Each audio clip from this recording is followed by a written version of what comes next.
Inside a high-stakes congressional showdown, Jasmine Crockett locks horns with Alan Dershowitz over the 14th Amendment and voting rights that shape 200 million lives. The chamber erupts as she slams down his 1998 case file, evidence he's dodged for 25 years. Prestige crumbles, tension explodes, and the room holds its breath in shock. When the truth hits this hard, can Dershowitz survive? Stay with us. This is a story worth every second of your time. The double doors creaked open. All heads turned. This wasn't just any session. It was a special congressional hearing on voting rights and the 14th Amendment, a high-stakes showdown that had drawn legal scholars, press, and lawmakers from both sides of the aisle. The room buzzed with quiet tension, the kind that meant something bigger than politics was about to unfold. And right on cue, Alan Dershowitz stepped into the congressional hearing room like he owned the place. 85 years old, but every inch of him screamed entitlement.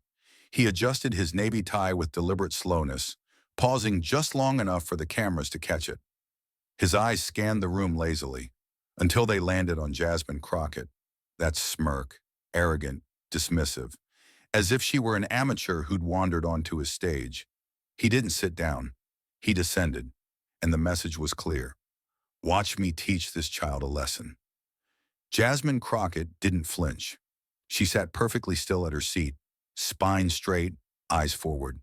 In front of her was a fortress of documents, highlighted, color-coded, ready for war. She didn't look at him. She didn't have to. Her stillness was louder than his grand entrance. No blinking, no smiling, just silence. And that silence said, "You've walked into the wrong room." He leaned toward his mic before the session even officially began. Not a greeting, not a protocol, a strike. "Congresswoman Crockett," he said, voice slow and cutting, "before you embarrass yourself here today, perhaps you should sit quietly and learn something. This is constitutional law, not a campaign rally." Gasps, audible. The air collapsed into stillness. Every senator, every aide, every journalist in the room froze. A few heads turned to Jasmine. She didn't move, not even her fingertips. Dershowitz smirked wider, fully satisfied, folding his hands like a judge who'd already ruled. And just like that, the hearing hadn't begun. It had detonated. Under the harsh congressional lights, Alan Dershowitz adjusted the microphone like a man preparing for a final performance. The smirk on his face hadn't faded. It had sharpened. He scanned the room once more, but his eyes kept drifting back to Jasmine Crockett, like a predator circling a target he thought couldn't fight back. His voice broke the silence again, but this time it wasn't just condescension. It was personal. "When I was teaching constitutional law," he said, dragging each word out slowly, "you were still playing with dolls." A pause, the kind of pause meant to humiliate, meant to land like a slap. A few gasps escaped from the back rows, but Dershowitz wasn't done. He tilted his head, leaned further into the mic, and twisted the knife. "Let's be honest, Congresswoman. You're just another camera-chasing politician looking for your 15 minutes. The words echoed like gunfire in the chamber. This wasn't a legal critique. It was a calculated insult, a public attempt to strip her of legitimacy, of adulthood, of intellect, all in one breath. You could feel the discomfort ripple outward, like someone had opened a vein in the middle of the room. Senators stiffened. Staffers looked down.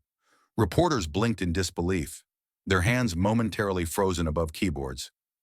No one dared speak, but the energy shifted. The attack was too obvious, too vicious.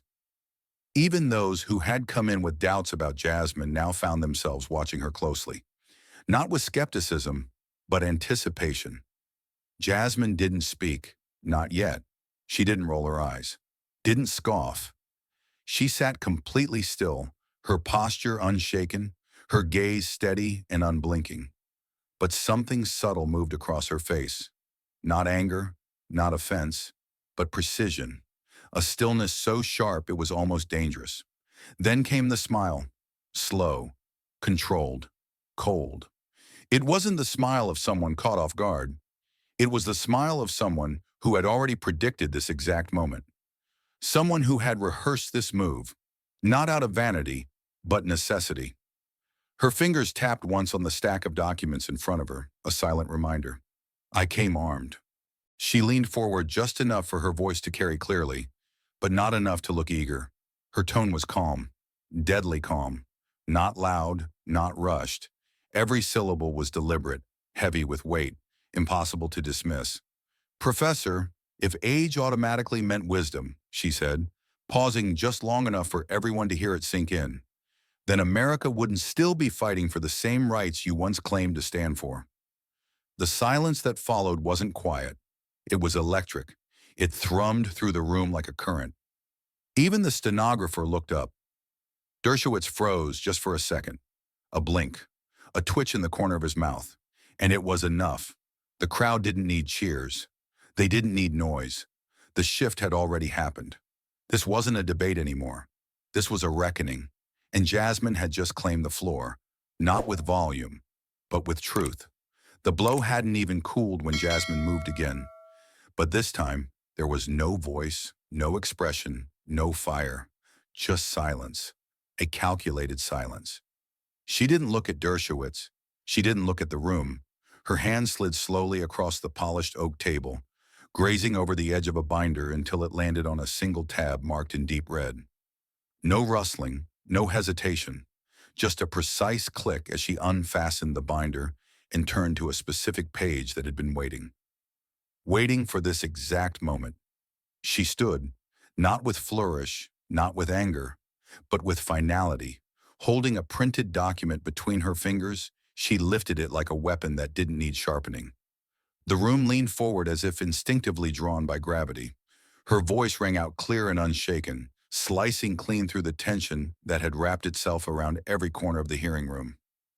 In this case, you argued that the 14th Amendment must be interpreted broadly to protect the voting rights of every American citizen, and that its scope must not be narrowed under political pressure. She stopped, not because she was finished, but because she knew it was enough. The sentence sat in the air like a loaded gun laid on the table. No commentary, no dramatics. She didn't need to raise her voice. The words carried their own weight because they weren't hers. They belonged to him, Alan Dershowitz. They came straight from a court filing he authored in 1998, Davidson versus Miller, and Jasmine had just pulled it from the grave and dropped it in front of everyone, still bleeding with relevance. She slowly lifted her eyes, now meeting his, and that was when the knife turned. Calm, unwavering, her tone unchanged, she asked the one question that would change everything. So now, she said, each syllable deliberate, are you arguing against your own words, Professor? That was it. The chamber, just seconds ago buzzing with breath and noise, collapsed into a dense, chilling stillness. Not a paper shuffled, not a cough, not even the sound of typing from the press section. People didn't just go quiet. They looked away. Staffers lowered their heads. A few senators stared at the floor like they'd just seen someone fall. No one wanted to lock eyes with the man who'd just been nailed to his own legacy. Alan Dershowitz sat there trying to hold still, but the mask slipped. His jaw tensed. A tiny twitch pulled at the corner of his lip. His gaze flickered to the document Jasmine had just read aloud, then back up, but slower this time. Much slower. There was no witty retort waiting behind his eyes. No well-rehearsed deflection. He had been caught, by his own words, by his own doctrine, on the record, on paper. And in that charge-frozen silence, it was clear to every person in the room. He wasn't debating her anymore. He was defending himself from himself. The question Jasmine had just delivered, sharp, surgical, undeniable, still hung in the air like a blade waiting to fall. And for a moment it seemed like Dershowitz might answer. But instead of logic, what came next was pure fury. His composure shattered in a flash. He slammed his palm against the oak desk with a dull, angry thud that made several people jump. His finger shot across the table, stabbing the air toward Jasmine like an accusation, not a response. His face was red now, flushed with indignation, pride, and something deeper, humiliation turning into hatred. You cherry-picked to twist the truth, he barked, his voice cracking at the edges, no longer smooth or professorial. That's exactly why people like you have no place in serious legal discourse. You don't understand the nuance of constitutional law. Your so-called legal career is nothing more than street theater. The words dropped like a grenade. Instant chaos. The hearing room erupted in murmurs, gasps, and shocked whispers. One congressman audibly groaned. A staffer in the second row looked up, eyes wide in disbelief. Several journalists stopped typing mid-sentence, heads tilted, stunned. This wasn't just an insult. It was a personal, public, condescending attack, dripping in classism, sexism, and something even more poisonous. And it had been said aloud, on the record, in front of the entire country. But Jasmine? She didn't flinch. She didn't look hurt. She didn't even look surprised. She just inhaled once, slowly, deliberately, and met his gaze with something colder than anger. Clarity. Her eyes didn't widen. They narrowed, and when she spoke, it was calm, controlled, deadly. Street theater? She said softly, like she was giving him a chance to walk it back. But then came the hammer. That's where real Americans lose their right to vote. And unlike you, I stood beside them. Not on television, but in court. Silence. But it wasn't the silence of awkwardness. It was the silence of realization, of impact, a shift. Then, like a spark to dry timber, the room reacted. A low wave of claps began in the public gallery, unscripted, defiant, sincere. A few lawmakers nodded subtly. One tapped the table once, twice, a quiet rhythm of agreement. And though no rule had been broken, Dershowitz suddenly looked small. The professor with 5 decades of courtroom dominance had just been called out, not by a rival, but by reality. And Jasmine, she hadn't raised her voice. She didn't have to. Truth, when spoken clearly, didn't need volume to crush arrogance. The clapping faded, but Jasmine wasn't done. She reached for another binder, this one thinner but marked with a crimson tab that had clearly been placed with intention. Her hand moved with the confidence of someone who didn't just hope for proof. She had it. No performance, no hesitation. She flipped the binder open, found the page in seconds, and placed it flat on the table like a playing card that would end the round. She stood slowly, eyes locked forward, and spoke in that same clear, composed tone that now carried the weight of a blade being drawn. In 1998, you publicly argued that no president is above the law. You wrote, and I quote, "Immunity from criminal prosecution is incompatible with the principles of American democracy." Murmurs rippled through the room, but she didn't flinch. She turned the page. Another sheet. Another quote. This time, her voice tightened. Still calm, still measured, but now unmistakably closing in. But in 2018, you reversed yourself. You said, again, quoting you directly, "The Constitution requires that we protect the presidency from partisan criminal proceedings." The shift in the room was immediate. People sat back in their chairs. A few exchanged looks. Others dropped their eyes entirely. The contradiction didn't need explaining. It was loud. It was public. It was recorded. Jasmine let the silence stretch, then delivered the cut. "So which is it, Professor? Is presidential immunity anti-democratic, or is it constitutionally necessary?" She didn't wait for him to recover. She took one step forward, leaned just enough to lock her eyes into his, and dropped the last nail. "Or does it depend on who's in office at the time?" The chamber held its breath, because this wasn't a question, it was a spotlight, and it had just frozen him in place. She turned another page, because the contradictions weren't over. The sound was barely audible, just a crisp flip of paper, but it carried like thunder in the tension-heavy chamber. Jasmine's eyes narrowed slightly as her hands settled on the next document. This one was even more damning. She didn't rush. She didn't need to. Everyone in the room could feel what was coming. The momentum had shifted, and now she was dragging it behind her like a blade on marble. The stack of Dershowitz's reversals wasn't just growing, it was crushing. She raised the next page, glancing at a line highlighted in orange. Then she spoke, not louder but deeper, her words slicing through the stillness like glass. "In 2007, you opposed executive privilege," she said, locking eyes with him again. "You said it posed a dangerous expansion of presidential power, and that Congress had the constitutional authority and duty to compel testimony from White House officials. The weight of that quote hit like a punch to the chest.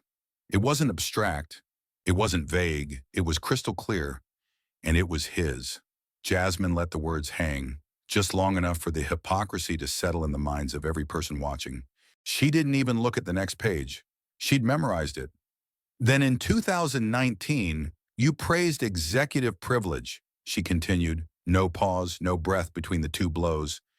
You claimed it was essential to protect national interests and prevent congressional overreach.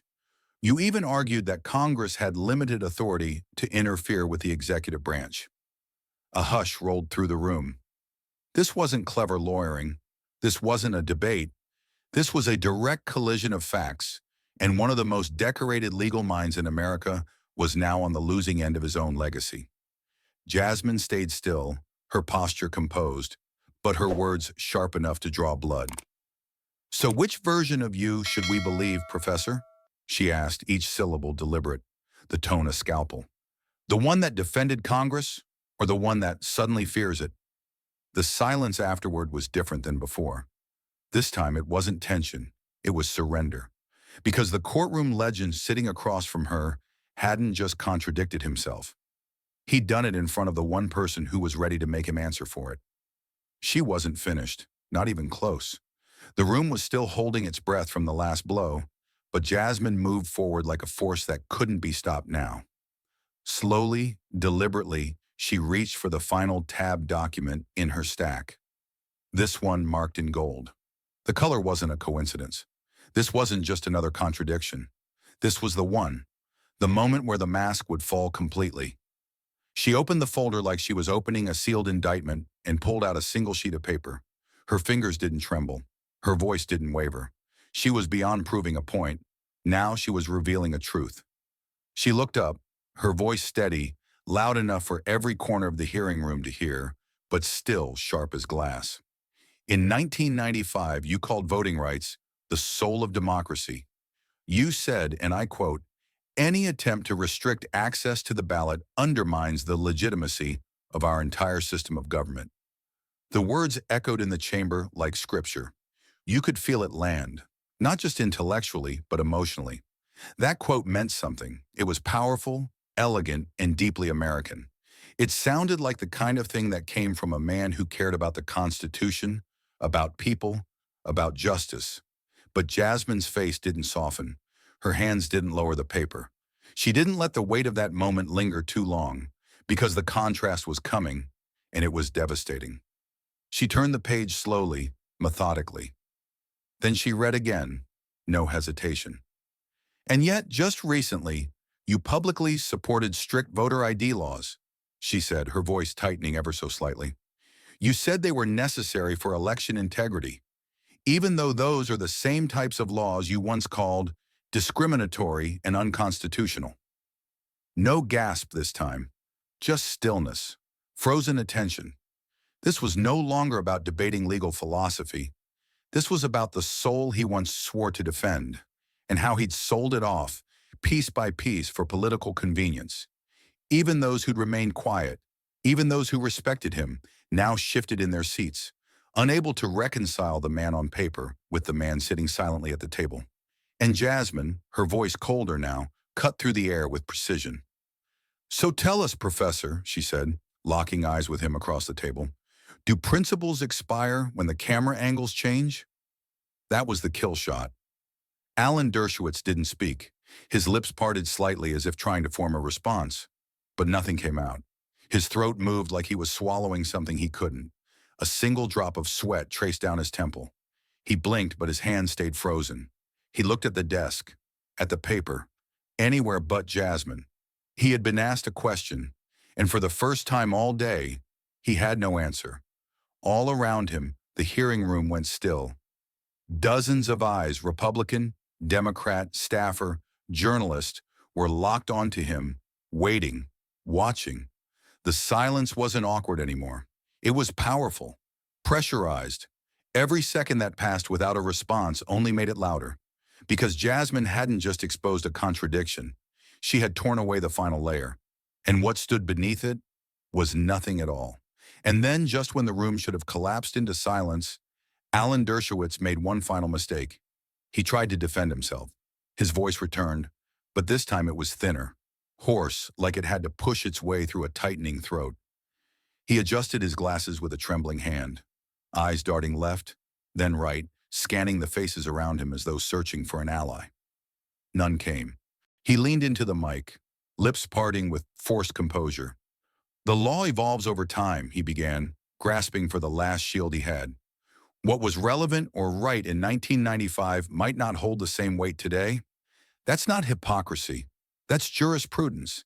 That's how legal frameworks grow." But no one leaned in to hear more. There were no sighs of relief, no nods from the panel, only stillness, and Jasmine Crockett's expression, which didn't twitch.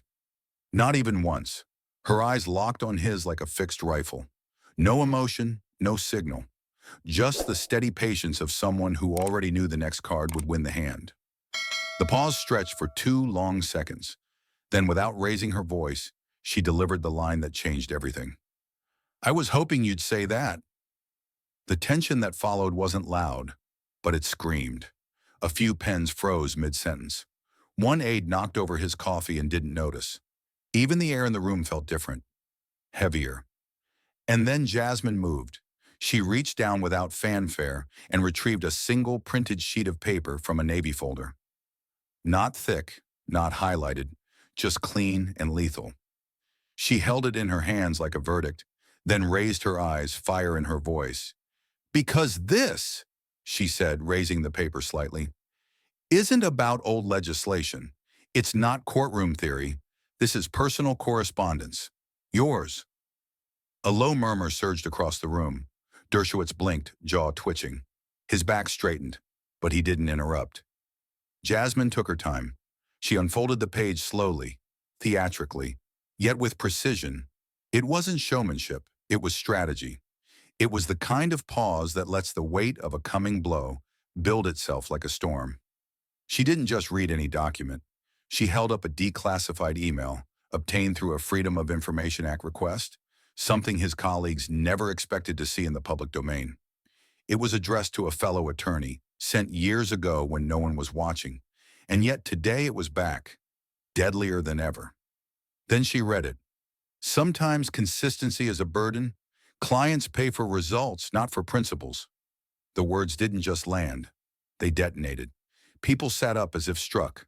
Reporters gasped audibly. Phones whipped into the air, trying to capture the moment.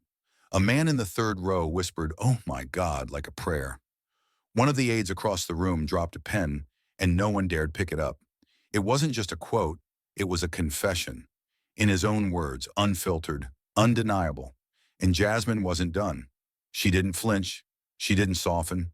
She let the moment steep, then delivered the final sentence like it was carved from steel. "These are your words, sir. Not edited, not twisted." Verbatim. No one moved. No one needed to. The silence itself became a character in the room. Loud, stunned, breathless. Dershowitz didn't even reach for the paper. His mouth opened slightly, but nothing came out. His lower lip twitched like it was trying to remember how to form words.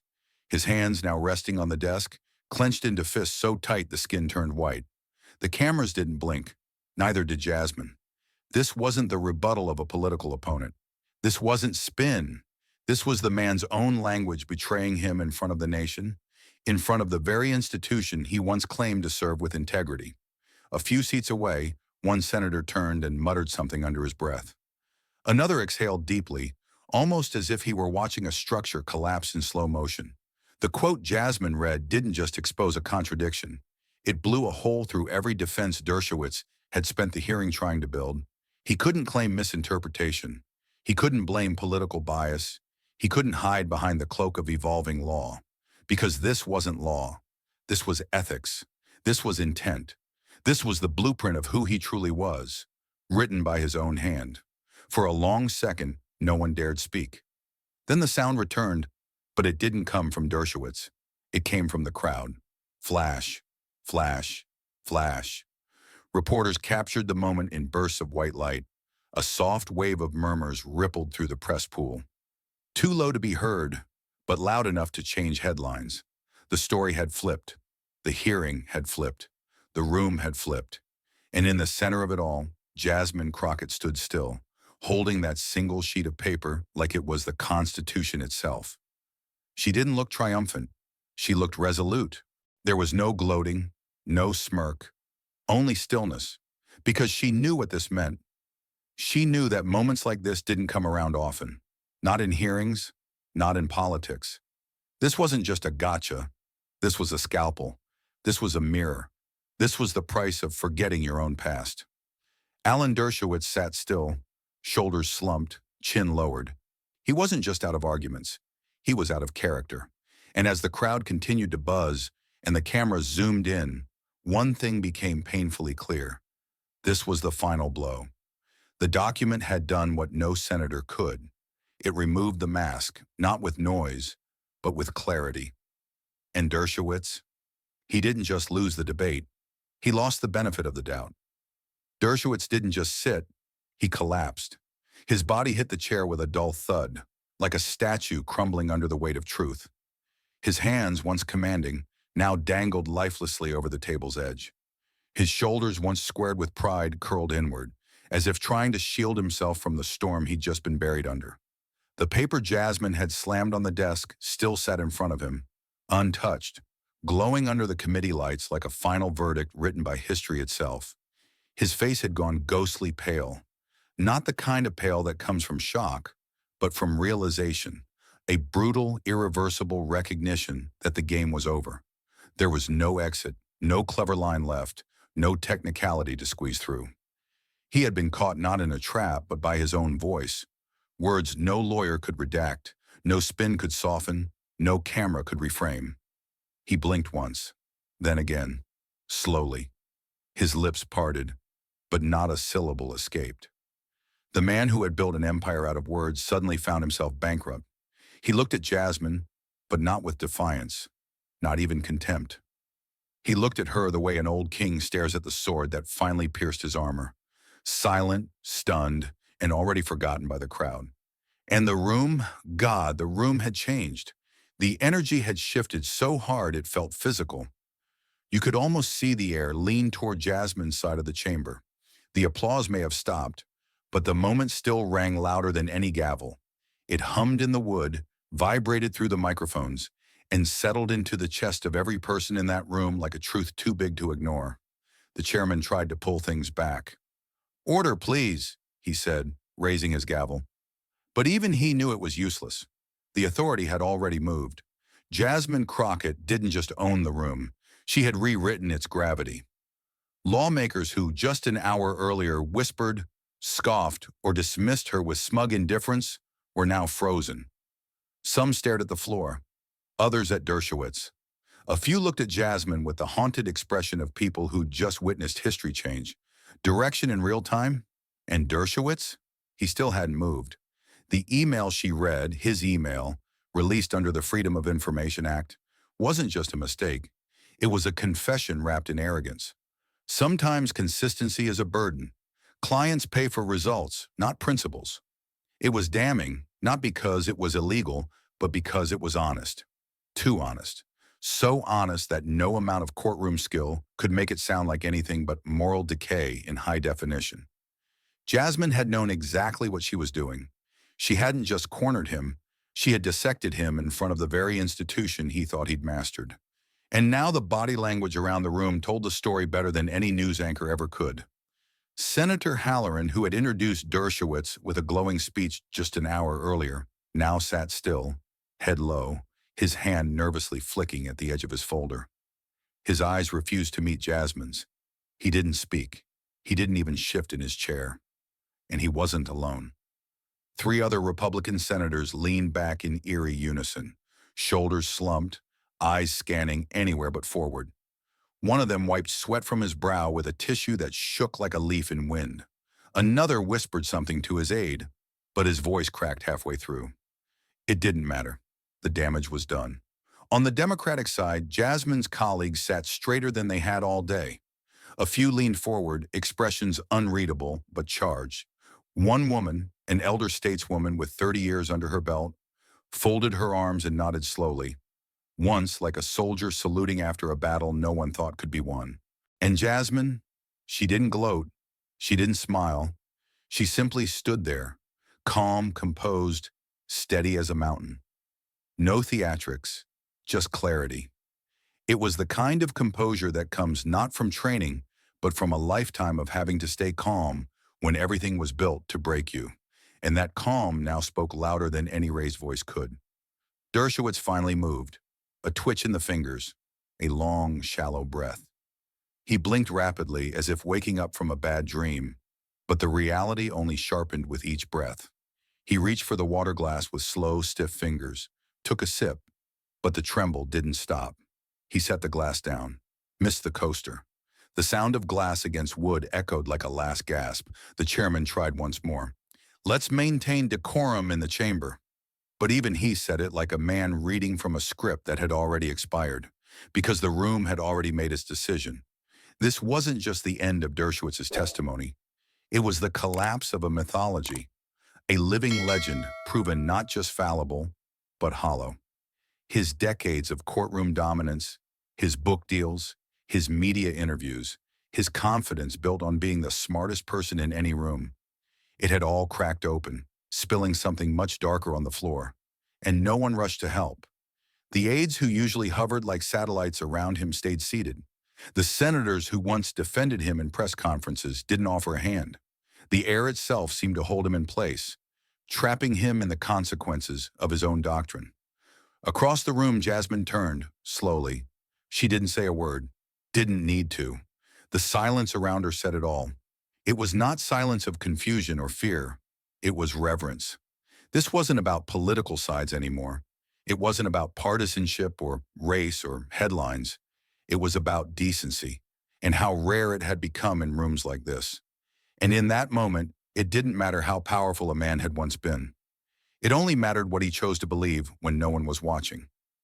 Jasmine had shown the world what he believed, and the world had watched him fall. As the silence held, it felt less like the end of a testimony and more like the end of a chapter, a generation of untouchables, finally touched by their own words. And Jasmine? She stood right where she'd always been, unmoved, unwavering, unbought.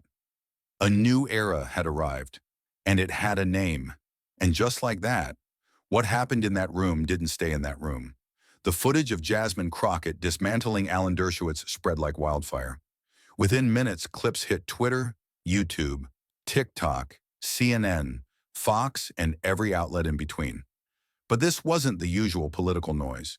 This was something else. Headlines didn't hesitate. They didn't spin. They went straight for the jugular. Jasmine Crockett crushes Dershowitz in congressional showdown. Legend falls. Dershowitz brought down by his own words. Crockett doesn't flinch. Dershowitz doesn't speak. It didn't matter which side of the aisle you were on. Everyone saw the same thing. A man of power frozen and a woman of principle unshaken. MSNBC ran it on loop. Tucker Carlson tried to deflect, but even his guests fumbled for excuses. NPR called it the most explosive ethical moment in modern congressional history. And the New York Times? Front page, no delay. Crockett's cross-examination echoes through legal history. Late-night shows jumped on it fast. Colbert called it the roast of the century. Jon Stewart just leaned back, shook his head and said, "Sometimes justice doesn't knock. Sometimes it kicks the damn door in, and her name is Jasmine." Even conservative hosts, once dismissive of her, now treaded carefully. No one wanted to be on the wrong side of a moment this big, because this wasn't just drama, it was shift, and every network knew it. But the biggest twist? It wasn't the memes or headlines, it was the law schools. Within 48 hours, elite law schools from New York University to Stanford added the hearing to their digital casebooks. Professors paused their syllabi to play Jasmine's exchange with Dershowitz, unedited, unfiltered, and unforgettable.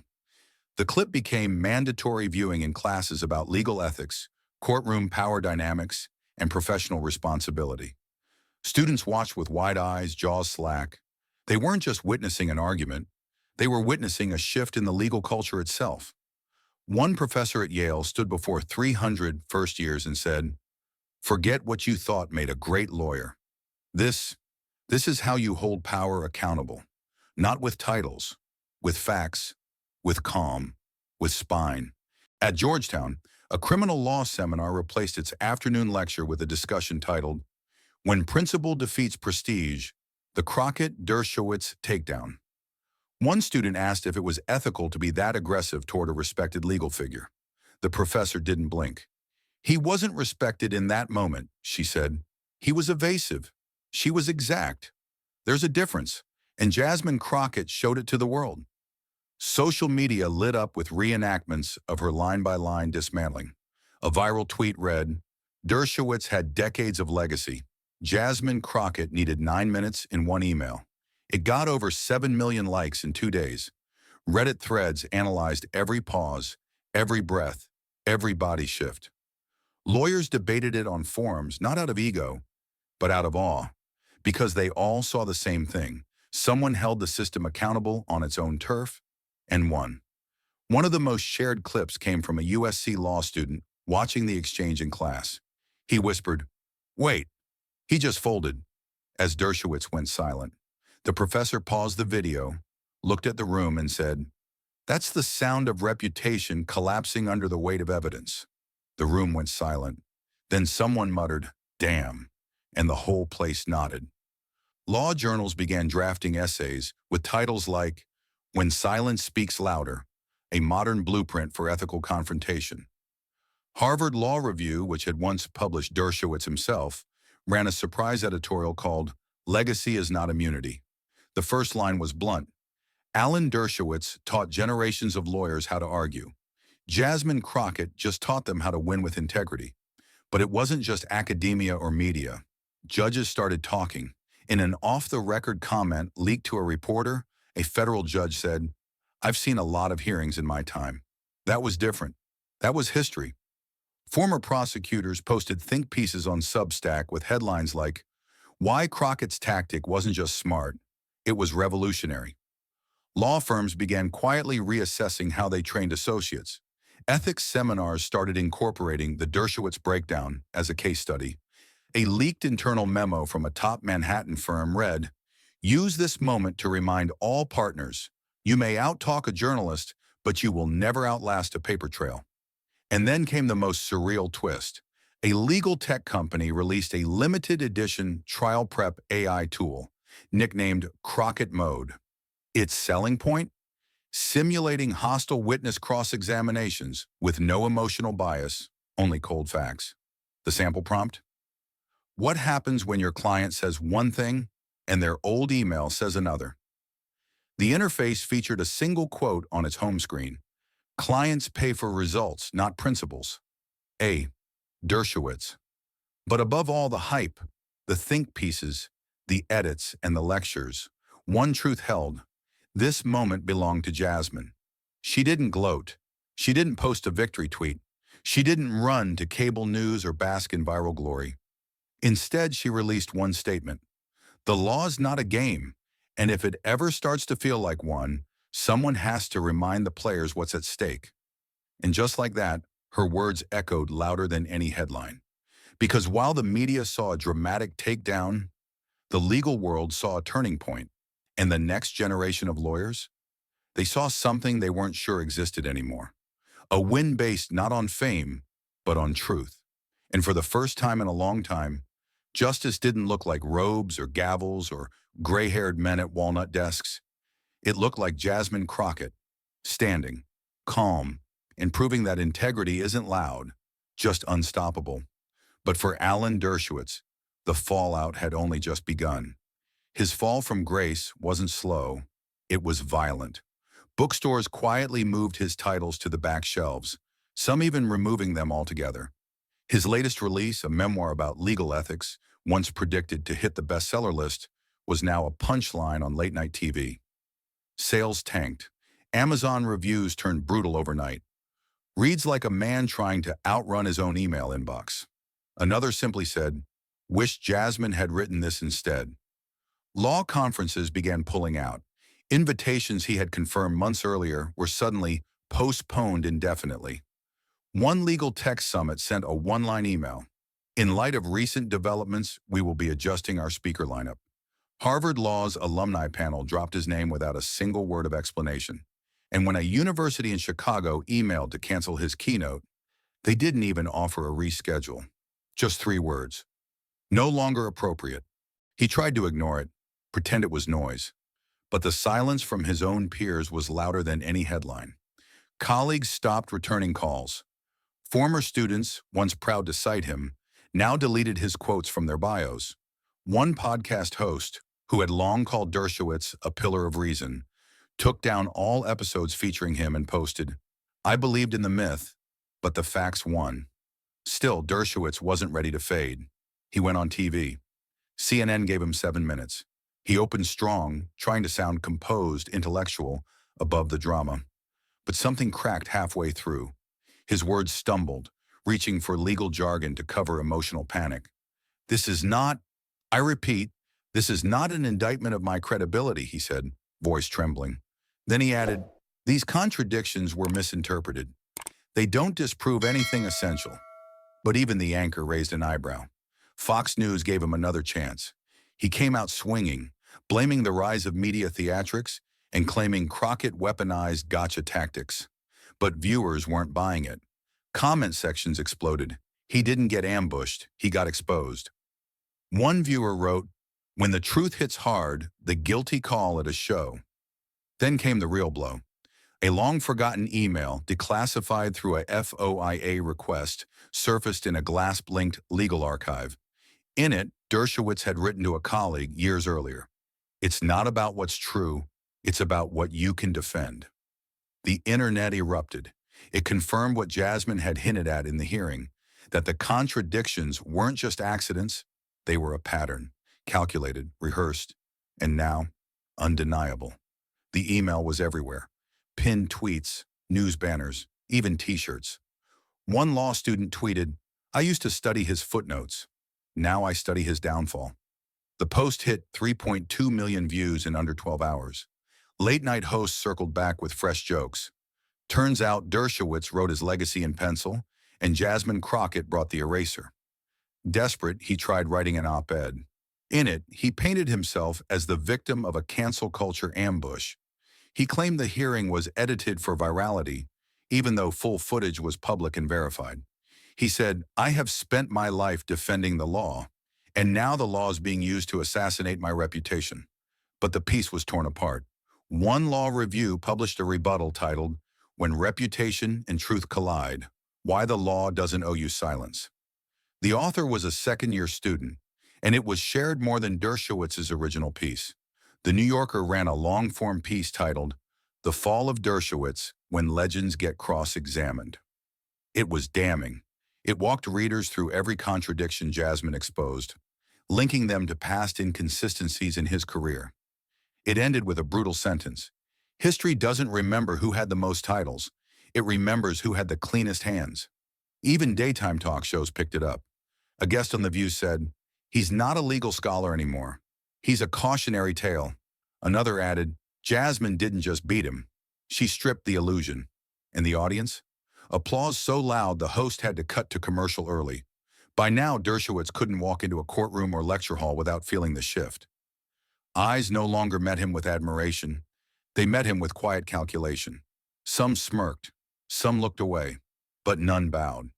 Because the myth had cracked, and no amount of spin could glue it back together. What haunted him most wasn't the headlines.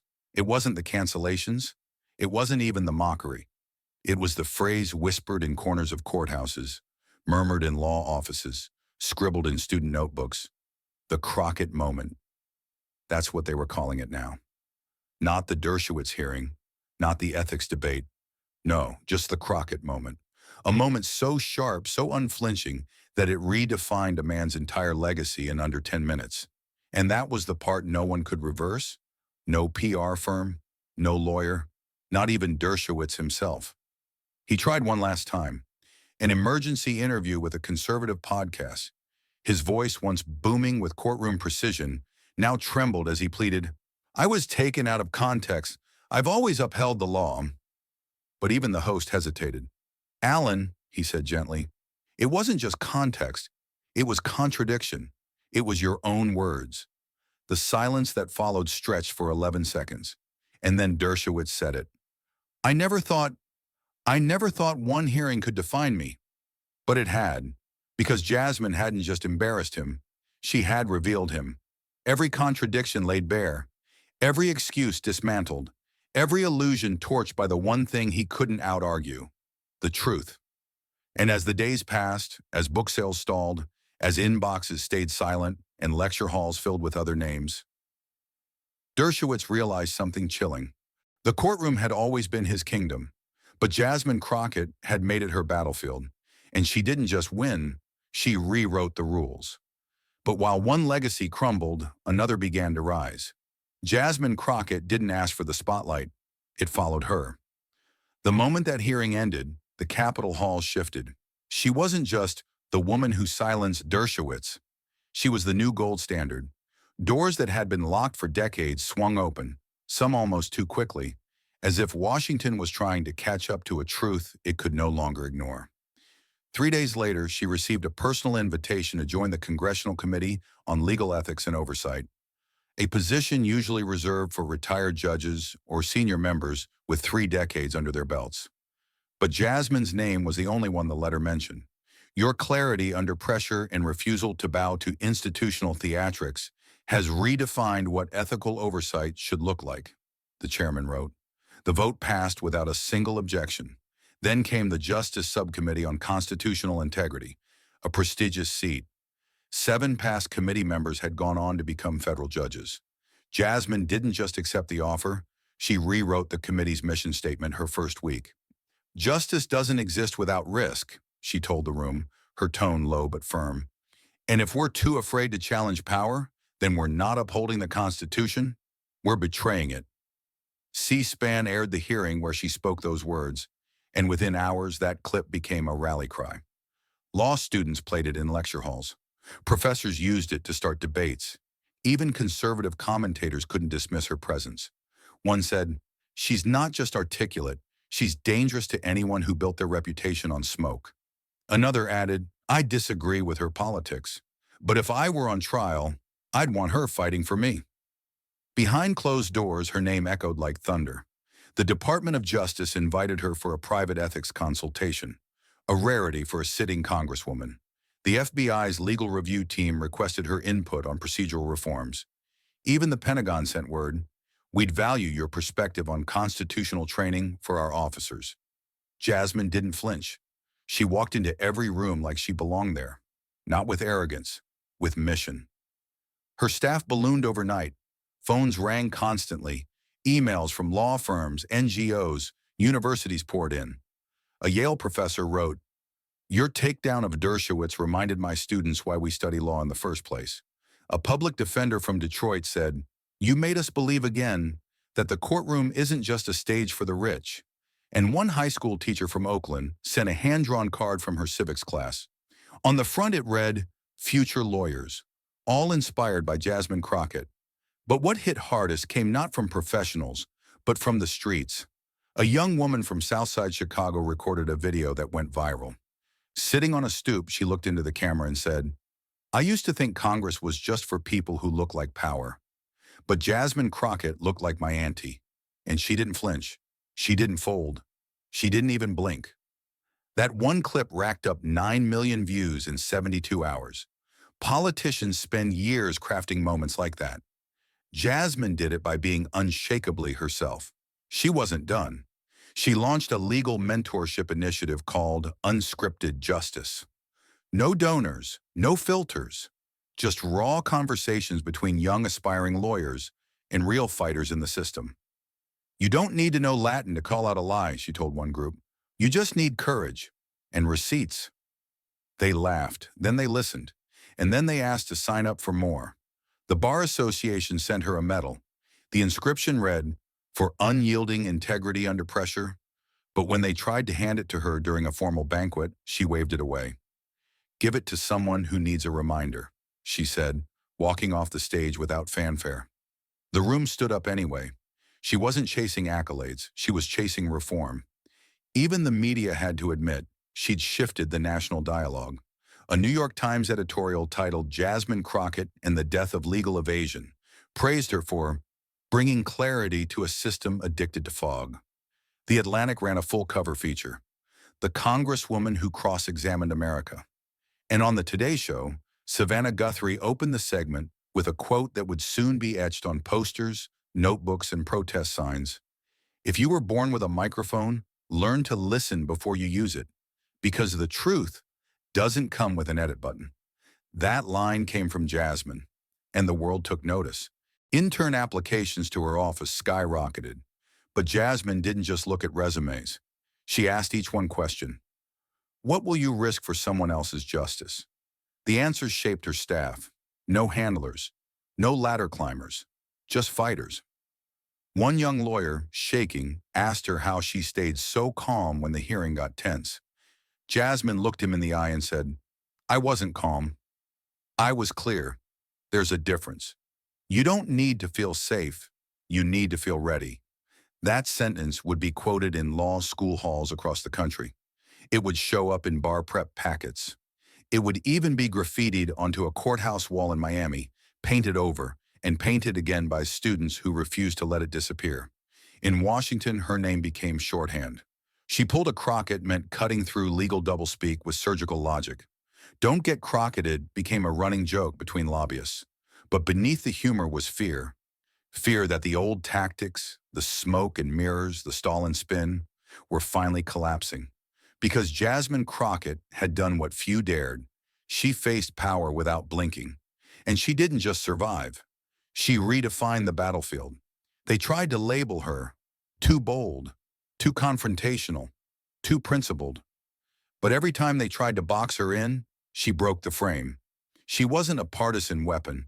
She wasn't a one-hearing wonder. She was something Washington hadn't seen in a long time, a mirror. And mirrors make liars uncomfortable. By her third month on the Ethics Committee, she introduced legislation requiring every member of Congress to publish a transparency ledger, real-time access to speaking fees, book deals, and outside contracts. It was dubbed the No Shadows Act. Predictably, it faced resistance. But when she walked into the hearing to defend it, the room didn't breathe. And when she ended her speech with, "If you can't lead in the light, you don't deserve to govern in the dark," the chamber erupted. The bill passed committee review the same day. And across the country, headlines read not just about the vote, but about the voice behind it. Because Jasmine wasn't just participating in government, she was remaking it. One contradiction at a time, one courtroom scar at a time, one impossible standard, met with quiet defiance at a time. For a generation raised on cynicism, she became a correction. Law students copied her phrases. Professors cited her logic. Young black girls in debate clubs wore pins that read, "Cross-examine the system." And whenever someone asked, what changed the culture of Congress? The answer was simple. She didn't bow, so we stood up. And yet, even as the cameras powered down and the hallway chatter faded, something far more permanent had been set in motion. The final minutes of the hearing didn't end like most. There was no quiet adjournment, no polite nods, no small talk. Instead, the air felt charged, like the end of a storm that had rewritten the landscape it passed through. Jasmine Crockett stood tall, her back straight, her hands steady on the desk. The spotlight no longer felt like scrutiny. It felt like recognition. She wasn't just finishing a hearing. She was finishing a chapter in American legal history. Then, with a tone both resolute and reverent, Jasmine looked around the chamber, at the worn faces of those who doubted her, and the tear-filled eyes of those who now saw her as a path forward. Her voice didn't rise. It didn't need to. "The law doesn't belong to the famous," she said, her voice clear as steel in silence. "It belongs to those brave enough to use it for the people." The sentence hit the room like a gavel cracking through history. No one moved. Even the stenographer's fingers hesitated. There was no applause, just gravity. Everyone knew they had just witnessed something that didn't happen often in Washington. Not just a moment of truth, but a shift in who gets to speak it. The hearing was officially closed. But the moment? It was just beginning. What came next was not manufactured. It wasn't strategized by consultants or packaged by media teams. It spread organically, like fire catching on dry ground. Law schools across the country edited their syllabi. Professors at Yale, Stanford, Howard, and NYU began class that fall with a new entry on the reading list, Crockett v. Dershowitz, House Judiciary Hearing, September 2025. Students didn't study it for its legal novelty. They studied it because it marked a return to something purer, a courtroom where truth, not title, won the day. One professor at Georgetown wrote in her course notes, "This was not a hearing. It was a recentering of principle, a reminder that courage can still matter more than legacy." The media responded with rare agreement. The New York Times, Washington Post, and even outlets that once criticized Jasmine now ran banner headlines, "Jasmine Crockett levels the legal landscape." Talk shows stopped arguing and started replaying. The moment where she raised that declassified email, the one that ended Dershowitz's defenses, aired on a 24-hour loop. The phrase, "she broke him without raising her voice," became a meme. But unlike other viral moments, this one didn't fade in 48 hours. What stunned the country most wasn't just what Jasmine revealed, but how she revealed it. With restraint, with control, with zero theatrics. It was the exact opposite of everything the political world had become, and people felt it, deeply. They saw in her not just a fighter, but a restorer. In the weeks that followed, young interns taped her quote to their laptops. Law professors built lectures around principle over profile, and advocacy groups rewrote their manifestos to start with her sentence, "The law doesn't belong to the famous." One law review article called it the Crockett Doctrine, the idea that no matter how long a lie has lived, the truth can outlive it if someone is willing to hold the line. But the most powerful shift wasn't in textbooks or television. It was in the minds of everyday people.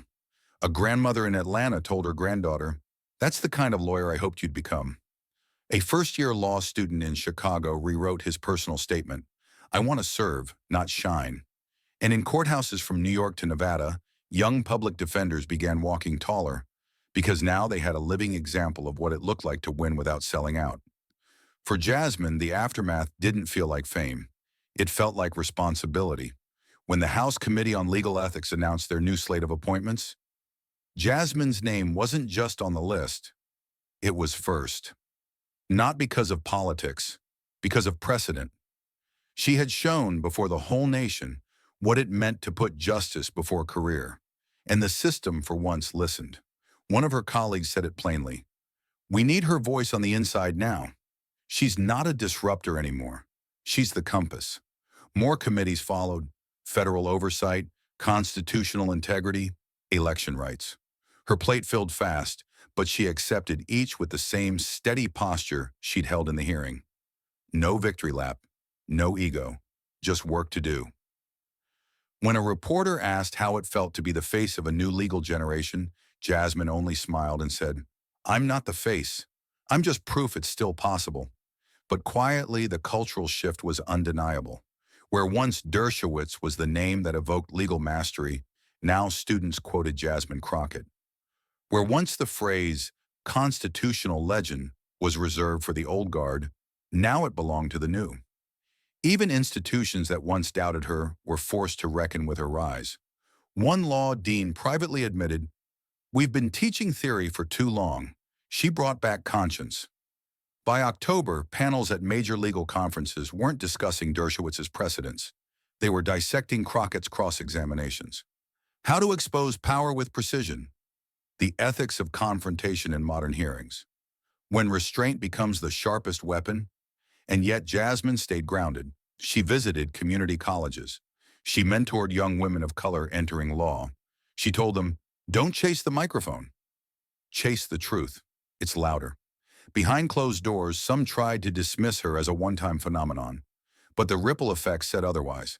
Law school applications surged, especially among first-generation students. Court observers showed up in record numbers to hearings she led.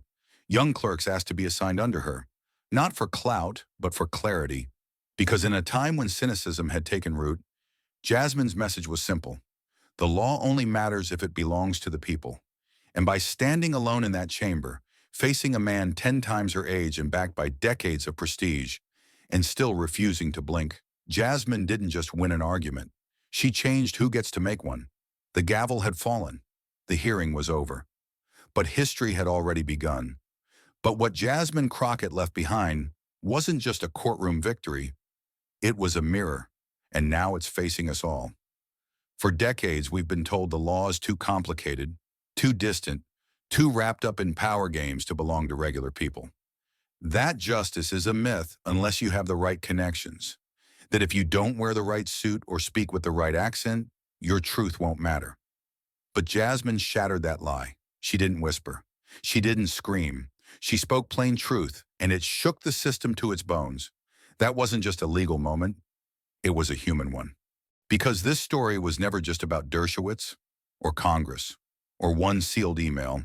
It was about every person who's ever been told to sit down, be quiet, and wait their turn. It was about the public school teacher buried in red tape, the single mother denied a voice in court, the whistleblower silenced by fear, the community leader laughed out of rooms for not looking the part. Jasmine stood for them and reminded us, the law doesn't protect power, it tests it. So now what? Now it's our turn. Because if this hearing taught us anything, it's this. The truth can't fight alone. It needs people who will carry it.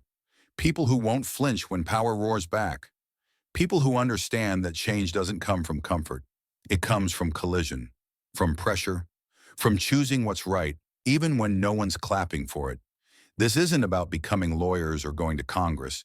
It's about showing up every day in the places where injustice hides. Your school board, your neighborhood council, your workplace, your courtroom. If someone tells you it's not your business, make it your business. Because the moment we all start believing that silence is safer than truth, the system wins. And let's be clear, the system wants you tired. It wants you distracted. It wants you too busy arguing with strangers online to notice what's happening in your own town. It wants you entertained, not empowered. But you've seen what happens when one woman refuses to play by those rules. One woman, against decades of privilege, cracked open a machine no one thought could be touched. That's not fiction. That's a blueprint. The next Jasmine Crockett, she might be a 19-year-old watching this story on a cracked phone in a public library, or a retired postal worker who's just now deciding to run for city office. Or maybe it's you, because heroes don't wear capes. They wear patience. They wear courage. They wear the scars of every time they were told, that's just how it is, and still said, no, it's not. So ask yourself, what lie are you ready to stop believing? That your voice doesn't matter? That justice is only for the rich? That truth is always buried under money, legacy, and noise? This hearing proved otherwise. And don't think you have to be perfect to stand up. Jasmine wasn't perfect. She was prepared. She didn't have all the answers, but she had the courage to ask the right questions. And when the room tried to drown her out, she didn't get louder. She got sharper. That's the power we all carry, not the volume of our voices, but the weight of our conviction. Start small. Show up to one meeting. Ask one hard question. Help one neighbor who's getting screwed over by a landlord. Read one policy that people hope no one reads. Truth doesn't move in headlines. It moves in choices. And every time you choose clarity over comfort, you help push the line forward. Because Jasmine didn't just expose a broken man, she exposed a broken belief that power always wins. Not anymore. Not if we show up. Not if we stay loud, stay honest, and stay grounded in the truth that the law is not a weapon for the few. It's a shield for the many. Let that be the legacy we write next. Not just hearings that trend on TV, but communities that refuse to be overlooked. Not just courtrooms that shake once a decade, but systems that bend every week. Because people like you decided they had enough. And if they tell you, that's too idealistic, remember this. So was a woman walking into Congress, facing down a legal titan, and saying 7 words that rewrote the conversation.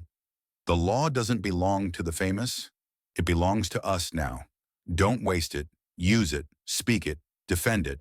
Stretch it until it covers those who've been left in the cold. And when they ask you what changed after that hearing, tell them everything. Thank you for watching until this moment and for standing with us on this journey for justice. Your support means everything. Like, subscribe, and turn on notifications so you never miss what's next. And we'd love to hear your thoughts. Leave a comment below and let us know what moved you most in this story. Together, our voices make a difference.